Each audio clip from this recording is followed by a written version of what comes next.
Japan's mountains, they're absolutely breathtaking, right? A true hiker's paradise of lush forests and stunning peaks. But here's the thing you have to remember. When you step onto those trails, you're not just in a park. You're stepping into a world that is still very, very wild. And in that world, you gotta know the rules. So let's get into it. All right, let's just imagine this for a second. You're out there hiking on a trail, you come around a corner, and boom, there it is, a bear. What do you do? Seriously, what's the move? Do you make a bunch of noise? Do you drop and play dead? Or do you just run for it? Well, the truth is, the right answer, the one that might just save your life, it completely depends on which bear you've just come face to face with. See, what a lot of people don't realize is that Japan has two completely different species of bear. On the main island, Honshu, you've got the Asian black bear. But if you go up north to the island of Hokkaido, you're in the territory of the Hokkaido brown bear. And believe me, that is a whole different animal. Mistaking one for the other? Yeah, that's a mistake that has had absolutely tragic consequences. Okay, so let's start with the baseline, right? The Asian black bear. You can usually spot this one pretty easily because of that white V shape on its chest. This is the bear you're more likely to run into in Japan. And, for the most part, it wants absolutely nothing to do with you.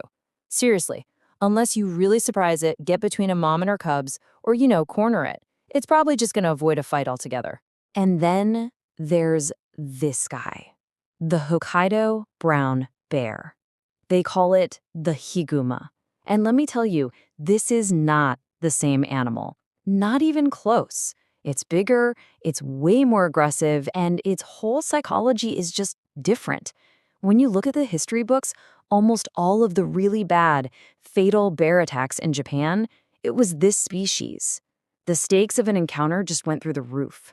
So to really get a grip on just how high those stakes are, we've got to look at a true story. This one's from 1970, and it is a truly harrowing case study. It shows exactly why knowing the difference between these bears isn't just, some interesting trivia for a pub quiz. No, it is literally a matter of life and death. So here's what happened.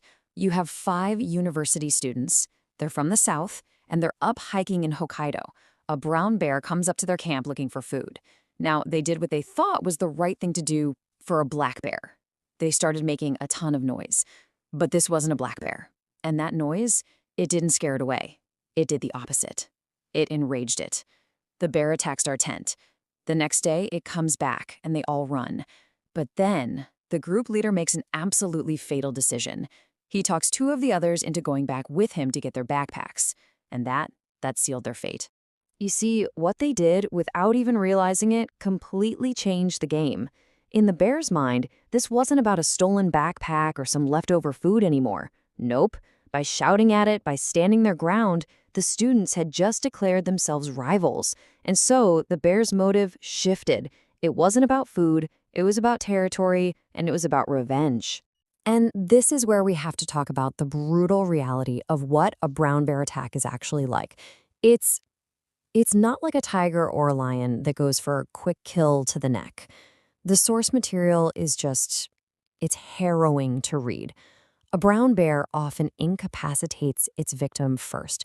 This means the person is frequently still alive, still conscious, watching it all happen, dying slowly from shock and blood loss over minutes, maybe even longer. It's an unimaginably terrifying way to go. So in the end, the 2 students who ran for help, they made it.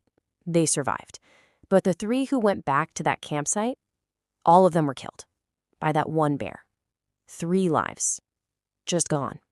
All because of a fatal misunderstanding of the animal they were dealing with. But here's maybe the most chilling part of the whole story.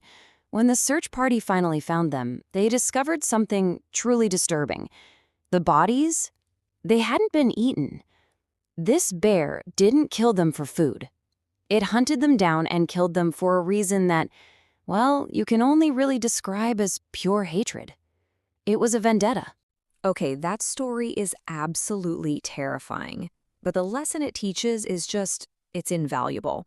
So let's take that and let's build a practical toolkit for survival from it. How do you actually avoid that same fate? Right. So after hearing a story like that, this becomes the most important question, doesn't it? Is there anything that can actually protect you if you come face to face with one of these animals? And the answer is yes, there is. But, and this is a huge but, the tools and the tactics you use have to be incredibly specific. Okay, check this out, because it all comes down to the bear you're facing. Take bear bells, for example. For an Asian black bear, they're great. The jingle jangle lets them know you're coming, and they'll usually just get out of your way. But for a Hokkaido ground bear, that same noise can be seen as a challenge. It can actually make things worse. Now, what about bear spray? It's a much better bet. But even here, there's a critical difference. Use it on a black bear, and it'll likely run off for good. Use it on a brown bear, and it's only temporary. It doesn't solve the problem, it just buys you a little bit of time to escape. So, the protocol for a Hokkaido brown bear is simple and it is absolute. There is no room for error. You use that spray to create a window, an opportunity, and in that window, you do one thing. You get as far away as you possibly can. You turn around, you retreat down that mountain, and you do not stop. You don't stop for a rest, you don't stop to catch your breath, you don't assume you're safe until you are back in a village, a town, a populated area. Because here's the kicker. Once that spray wears off, that bear's incredible sense of smell can and often will find your trail again to finish what it started. So it's about more than just having the right gear, you know? It's really about understanding the unwritten rules of bear psychology. These are the lessons that have been learned the hard way over decades of really painful experience. It really all boils down to this. The Hokkaido brown bear sees you as a rival. If you stand your ground, you become an enemy. But here's the trap. If you run, you trigger its predator chase instinct. It's a lose-lose.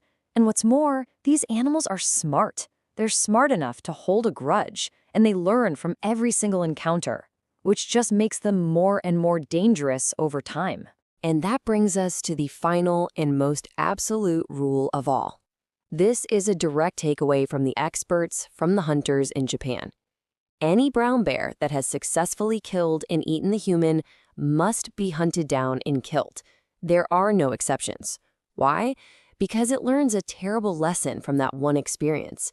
It learns that humans are slow, we're weak, and we are easy prey. And once it learns that, it will always hunt humans again. So when you boil it all down, this isn't just about being scared of bears. It's about knowledge. And more than anything, it's about respect. When you go hiking in these incredible mountains, you're a guest. You're in the home of an animal that is powerful, intelligent, and wild. Knowing the rules isn't just about keeping yourself safe. It's the ultimate sign of respect for that wildness. So the final question isn't just about survival. It's this. You've entered their world. How are you going to show your respect?